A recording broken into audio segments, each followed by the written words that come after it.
Kai Havertz delighted with late win against Newcastle United after tough game.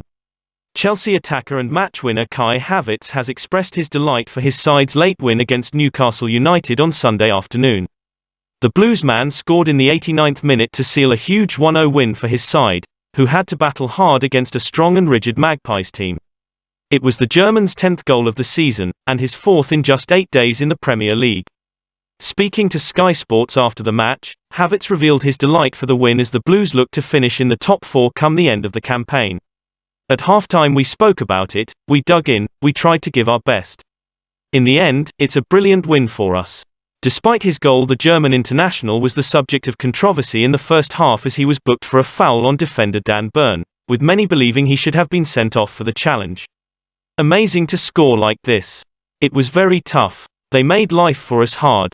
It was tough up front as they had big defenders to block or foul us. Thomas Tuchel comments on tough Chelsea win against Newcastle United. Chelsea boss Thomas Tuchel has commented on his side's tough Premier League win against Newcastle United on Sunday afternoon. The Blues beat the Magpies 1-0 thanks to Kai Havertz's 89th minute strike to secure all 3 points in West London.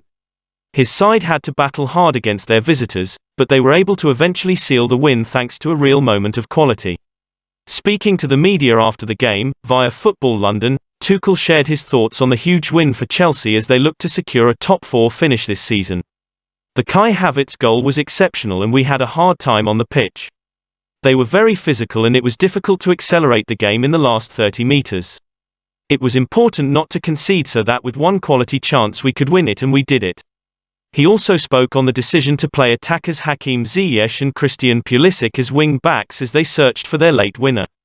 The manager showed some balls with these decisions. Hakim did it against Tottenham when we saw they played a back 5, it was a similar situation we played recently. It's not their best positions. It's a bit easier for someone like Christian to come on into the match because you're in the heat of the match. But we took the risk to increase offensive threat and I think in the end, we had a double run with Kai and Pulisic. It was a bit of a risk because Malang was important in defending set pieces, but the game was a draw so we were taking the risk of a point. We took the risk for 3 and I am happy we took it. Chelsea looking to keep Saul Niguez if allowed to under sanctions. Chelsea are looking to keep Saul Niguez at the club after the current campaign, but only if they are able to do so under the current sanctions, according to reports. The Blues owner Roman Abramovich was recently sanctioned by the UK government, with the club unable to operate in the transfer market as it stands. Despite this, they will be looking into whether or not they will be able to retain the midfielder beyond this season. According to the Mirror, the world and European champions could be keen on keeping Saul at Stamford Bridge, as long as they are permitted to do so under the sanctions. The Spaniard joined the club on a season-long loan from Atletico Madrid in the summer transfer window. Although he initially struggled to life in the Premier League, he has recently found his rhythm in blue and there is a chance he could stay at the club next season. There is an option to buy him at the end of his loan spell, something in which the club may look to proceed with should they be allowed to do so. Thomas Tuchel commits to Chelsea amid Manchester United speculation. Chelsea boss Thomas Tuchel insists he will see out the season at Stamford Bridge at the bare minimum, amid interest from Manchester United. The German is believed to be on United's radar after Roman Abramovich was sanctioned by the UK government, leaving the Blues in a precarious situation where they cannot buy or sell players, offer contracts to existing staff or sell match tickets. There's no doubt I'll stay until the end of the season. Absolutely, said Tuchel. We just have to wait and we still have to go day by day because everything can change. As you know, the situation is clear, the club's for sale, and hopefully, it will go through to sort things out and give us a perspective. But it's pure speculation and I have no further information than you already have. That's what I meant with day by day, which is anyway a good way to live your life, and now we are forced to do it because there are some circumstances we cannot influence, and at some point it's not so nice because we have no strings to pull and no actions to do to help. On the other side, it gives you the freedom to focus on what we can influence, and this is our performances and to show the spirit. Of course, the focus is on the first team, our players and me and the first team of Chelsea. But Chelsea is much more than the first team of the Premier League. It's a massive club with huge tradition, and there are hundreds of people who I'm pretty sure worry more than our players and staff, me included. For them, It's important that we show the spirit and give them a bit of a distraction, some hope and show what we are about, and we are about football because we love the game. Petr Cech, Chelsea taking it day by day amid takeover uncertainty following sanctions. Petr Cech says Chelsea are taking it day by day with talks ongoing between the club and government over their special license following sanctions to Roman Abramovich. We go day by day because we don't have this in our hands, conversations are going on, Cech said. It's a difficult situation, we are part of the Premier League. I believe for us to carry on and finish the season would help everyone involved too.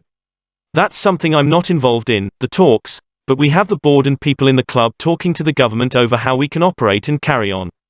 We try to do as best as we can day by day, for every game and every day. We hope the situation will be clearer soon. We hope that people working for the club will be able to get their salaries and to live their lives and work. But this is a difficult question for me to answer, as I don't know the answers or license will be in days. Kai Havertz gives his perspective on potential red card against Newcastle United. Chelsea attacker Kai Havertz has shared his perspective on his potential red card against Newcastle United. The Blues beat the Magpies 1-0 on Sunday afternoon, courtesy of the German strike in the 89th minute. Many believe he should have been sent off in the first half for his challenge on Dan Burn, but he escaped a red card and was able to score the winner for his side late on. Speaking to Sky Sports after the game, Havertz shared his perspective on the challenge whilst apologising to the defender for the foul. Sometimes it looks like this. On the pitch, it's different. People know I'm not a player who does things like this. This guy is 7-8 foot tall and I have to jump. As anyone would know, you have to use your arms to jump. When I jump and he is 2 heads higher than me, sometimes there's stuff. I can say sorry to him because he has an injury on the head and I feel bad. But you can't tell me I did this on purpose. Hakim Ziyech rules out Morocco return after pre-selection. Hakim Ziyech has confirmed he will not be returning to the Moroccan national team despite being included for pre-selection. The 28-year-old has ruled out playing for his country again after the continued misinformation about the winger's commitment to his country. He wrote on Instagram, "I love my country and playing for the Moroccan national football team has been the honor of my lifetime. So it is with great sadness that I must announce that although the FRMF president today confirmed that I will be pre-selected for the team, I won't be returning to play for Morocco. I'm sorry to disappoint the fans, this was not an easy decision to make, but sadly I feel I have no other choice. Despite giving my all to the team over the past 6 years and supporting them my entire life, the leadership continue to release misinformation about me and my commitment to my country. Their actions have made it impossible for me to continue to be part of the team. I learned the news about the pre-selection at the same time as everyone else, so I'm releasing this statement to ensure that you hear the truth directly from me. Thank you to everyone who has supported me. I wish the team nothing but the best for the future. My focus as a player is at my club Chelsea FC." That is on Chelsea News today. If you like the video, don't forget to like, share and subscribe. Thank you very much. Goodbye and see you by tomorrow news.